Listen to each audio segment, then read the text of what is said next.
Então, aqui, o lar de uma família espírita, na Revista Espírita de setembro de 1859. Há 3 anos, a senhora G, claro, Kardec não queria identificar a família, já que era uma família que vivia a sua época, e como era muito importante o exemplo dessa família, mas ao mesmo tempo a importância de mantê-la em absoluto sigilo, ele não identifica a família. É óbvio, a preocupação dele não era enaltecer a família, não era contribuir para que a vaidade da família pudesse ser tocada. Então, ele preferiu colocar no anonimato, mas o exemplo da família era um exemplo que poderia ser útil para cada um de nós que estudamos Espiritismo. Então, há 3 anos, a senhora G ficou viúva, com 4 crianças.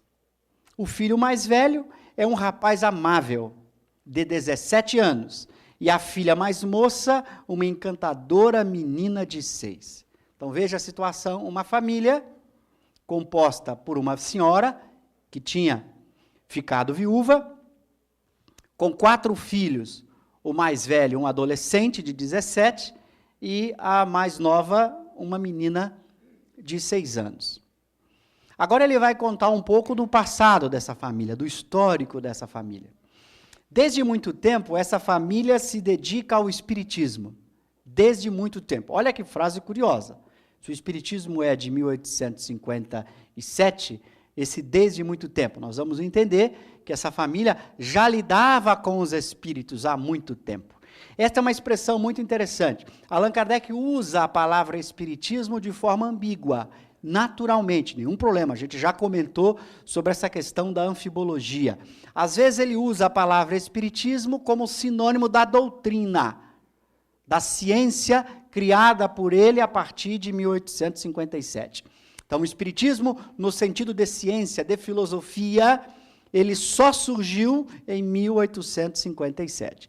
Mas, às vezes, a palavra é usada no sentido dos fenômenos, da interação com os espíritos, da relação com os espíritos. Ora, esses fenômenos, a comunicação, a interação com os espíritos é tão antiga quanto o próprio ser humano. Nós vamos encontrar relatos disso nos textos mais antigos da história da humanidade. Então, no sentido de fenômenos de interação com os espíritos, o espiritismo sempre existiu. No sentido de doutrina científica ou filosófica, ele só surgiu a partir de 1857. Então, é muito importante, é uma figura de linguagem que consiste em você tomar a parte pelo todo. Uma parte do espiritismo são fenômenos. Então, às vezes, você pega essa parte para falar espiritismo, e não o todo, que é a doutrina, que é a ciência, que é a filosofia. Então, isso é um uso ambíguo que, pelo contexto, você sabe quando ele está tratando de espiritismo como doutrina, quando ele está tratando de espiritismo como fenômeno, como interação com os espíritos. Então, o contexto nos permite resolver a ambiguidade, o que é natural, a gente já comentou isso, a naturalidade de você fazer um uso ambíguo das palavras. O importante é que a gente se entenda. E antes mesmo que esta crença se tivesse tornado tão popular como hoje, marido e mulher tinham uma espécie de intuição que diversas circunstâncias haviam desenvolvido. Então, veja que Kardec já retoma, antes mesmo da morte do marido da senhora G. Ambos, o marido e a mulher, já tinham intuição das ideias espíritas e, nós vamos ver, já tinham uma certa experiência com os espíritos. Diz ele, o pai da senhora G lhe tinha aparecido várias vezes na mocidade. Então, aqui é a primeira demonstração que a senhora G era médium.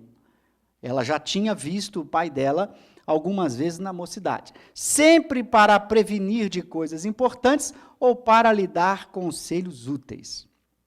Fatos semelhantes também se haviam passado entre os seus amigos. Ou seja, os amigos da senhora G também eram pessoas que tinham uma certa experiência de interação com os espíritos.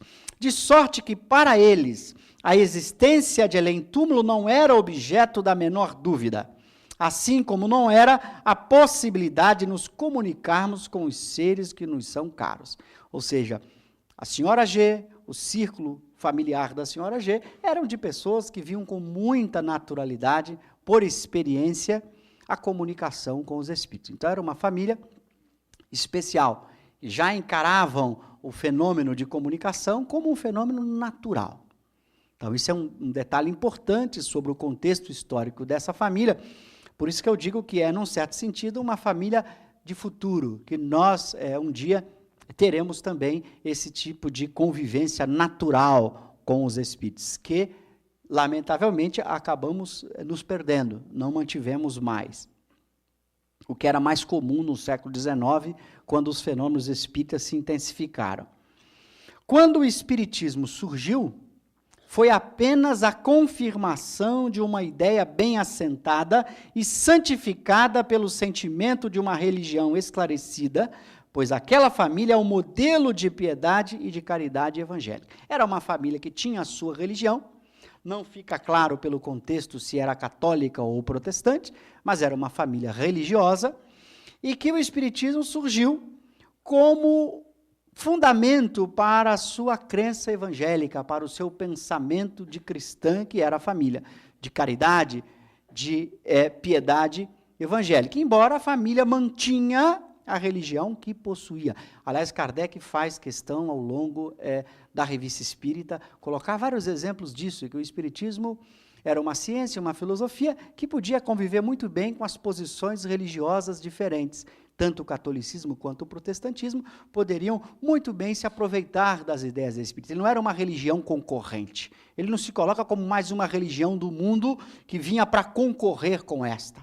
Era uma proposta científico-filosófica que tinha consequências religiosas e morais, mas não consequências religiosas no sentido do catolicismo ou do protestantismo. Portanto, não entraria em choque com essas religiões, porque não se colocava como uma nova religião para o mundo que deveria substituir estas propostas religiosas. Então, Allan Kardec tinha muita clareza disso, e a gente vai encontrar isso na Revista Espírita ao longo dos seus 12 volumes. Essa preocupação de que se trata de uma ciência, de uma filosofia, que poderia ser muito bem utilizada pelas diversas religiões do mundo, porque ela apresentava o fenômeno dos espíritos, a existência de Deus, as leis morais como leis naturais.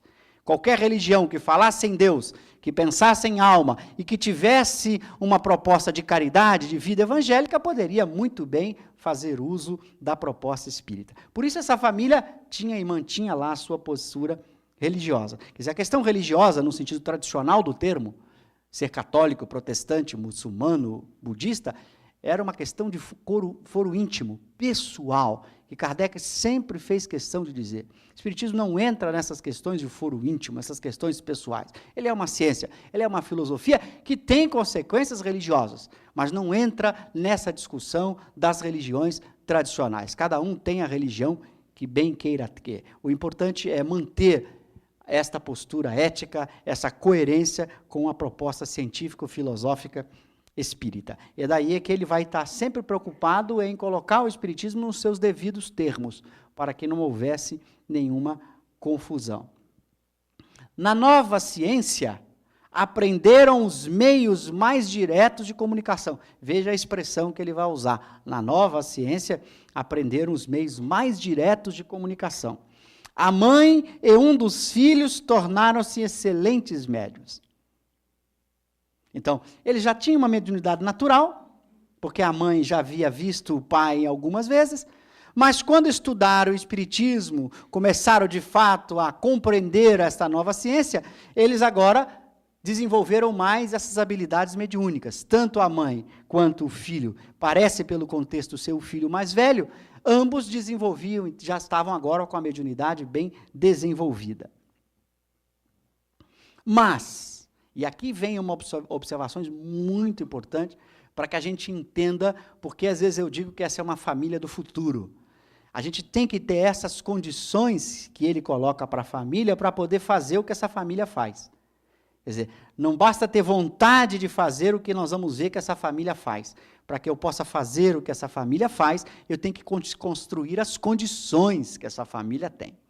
Então, primeiro as bases, para que depois eu possa realizar o que está sendo proposto aqui.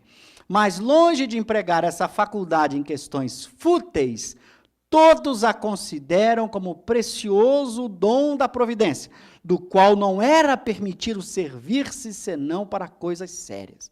Essa é uma primeira condição para quem quiser fazer uso da mediunidade.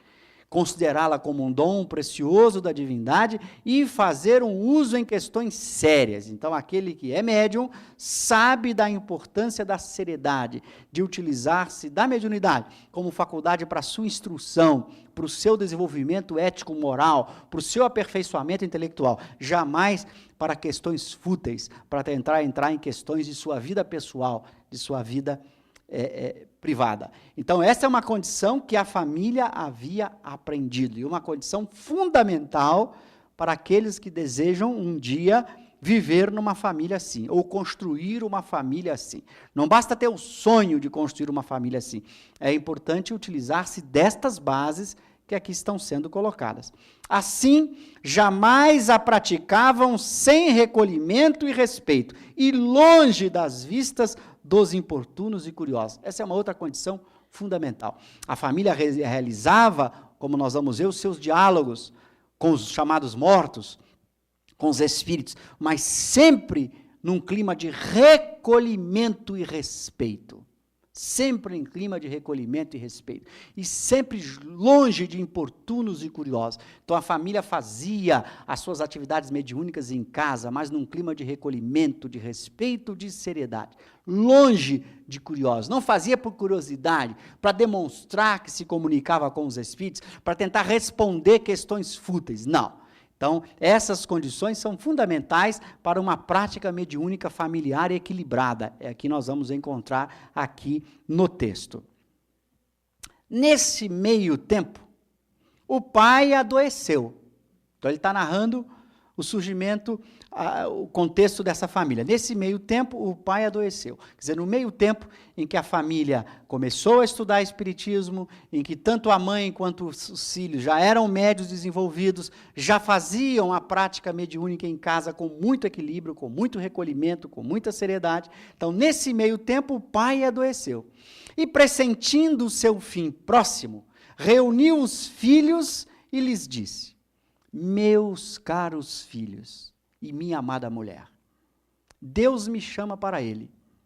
Sinto que vou deixar-vos daqui a pouco, mas também sinto que por vossa fé na imortalidade encontrareis a força para suportar essa separação com coragem. Assim como eu levo o consolo de que podereis sempre estar entre vós e vos ajudar com os meus conselhos. Olha a diferença com que esta família espírita tratava a morte. O equilíbrio, a tranquilidade. Nós tratamos a morte como alguma coisa absurda, escondemos, temos medo até de... Tiramos as crianças.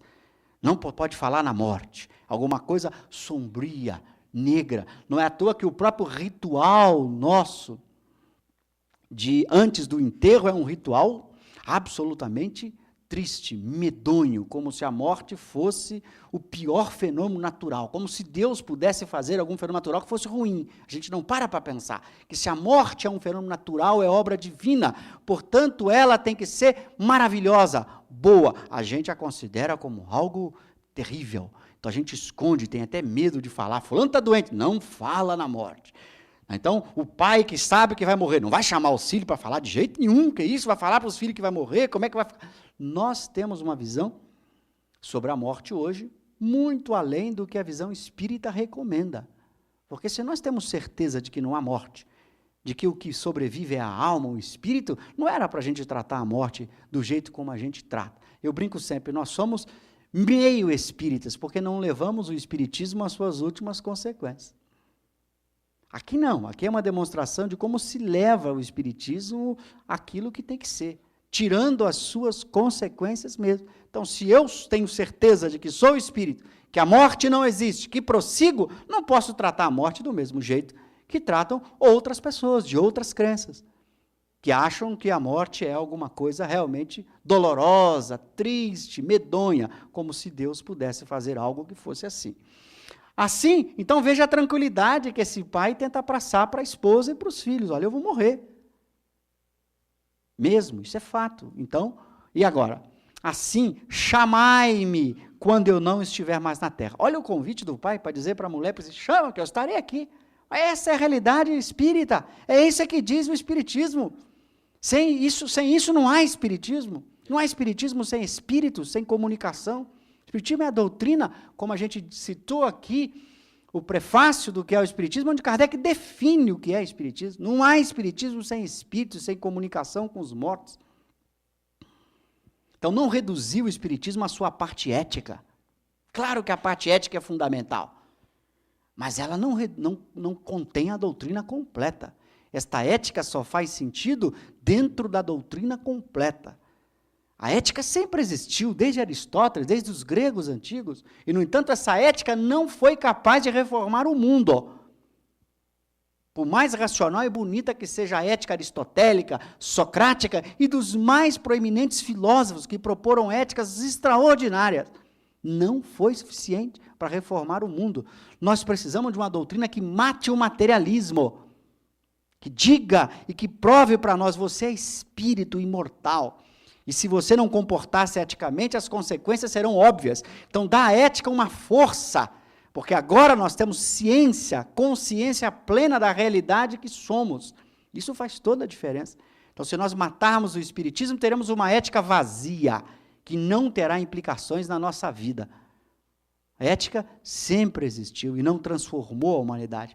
Então, os espíritos têm consciência disso, Allan Kardec tinha consciência disso. A diferença do Espiritismo é a demonstração da sobrevivência dos espíritos e a comunicação com eles, que dá firmeza, que muda a fé, que dá certeza. Então, a minha conduta ética passa a ser agora muito mais grave, muito mais sério, porque eu sei disso. Então, imagina o pai assim: chamai-me quando eu não estiver mais na terra, virei sentar-me ao vosso lado, conversar convosco, como os fazem os nossos antepassados. Isso é fato. Você acha que a gente perde a esposa, o pai, o filho, que eles somem, vão para algum lugar e ficam lá? Não é isso o Espiritismo? Estão ali ao nosso lado, nos olhando, nos acompanhando, nos ajudando, alguns nos atrapalhando, outros. É isto, é o jogo da comunicação com os espíritos, que é um fato, uma realidade, quer a gente goste, quer não, que a gente se esconda, quer não. Isso é fato. Ninguém escapa dos fatos. Os fatos são esses. Então, esse pai está deixando claro, olha, não morro não, vocês sabem disso, estamos acostumados a conversar aqui com os nossos antepassados, estarei aqui para conversar convosco. Então, essa é a postura espírita, correta, adequada ante a morte. Porque, na verdade, estaremos menos separados do que se eu partisse para uma terra distante. Olha que lógica maravilhosa. Minha cara esposa, claro que ele vai estar menos separado. Porque hoje, se o pai viaja, fica fora 2, 3, 4 dias, a família está sem o pai. Ele não está acompanhando. Agora, se ele morre, ele está acompanhando todos os passos. Todos os passos. Então, o filho sabe que o pai está presente o tempo inteiro. A mãe está presente. Diferente. Muda muito. Eu não estou sozinho, como diz Paulo. Tenho uma nuvem de testemunhas. É muito diferente a postura. Então, tem gente que fala, nossa, eu vou ficar livre da tutela dos meus pais. Ah, meu Deus. Não vai, não. Vai estar mais presente ainda, depois da morte. Minha cara esposa, deixo-te uma